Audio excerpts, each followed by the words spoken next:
In this video, we practice some Python control flow programs, means for loop, if loop, while loop, some sample exercises, and I will explain solutions. At the end, I will give some more exercises so that you can practice on your own. Okay.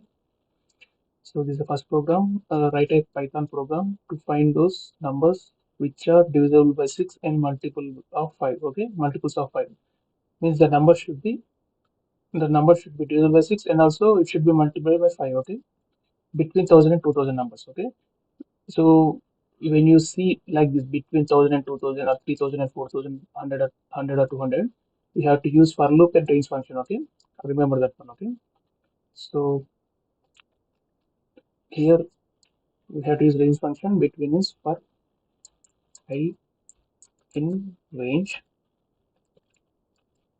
between 1000 to 2000. Okay, 1000 to 2000 means this you have to write 1000 to 2000 or 2001. Okay, you're right because n plus n minus 1 here second parameter, or you can take it to 2000 also, no problem. Yes.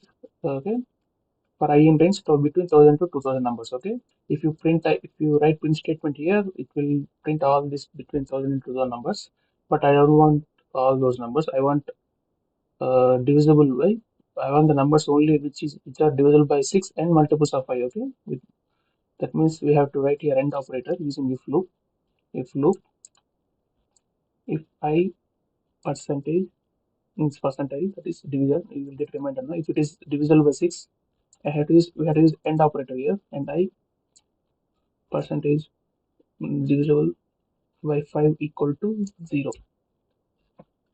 Okay, end operator means if left hand expressions and the right hand expressions both are true, if statement executed, if statement print executed. Okay, print statement executed, if loop print statement will be executed if both the expressions are true, left hand expressions and right hand expressions both are true, then the print statement executed. Okay, under if loop. Yeah, print I here. Okay, so the number will be divisible by 6 and divisible by 5. Execute now, output, check output here.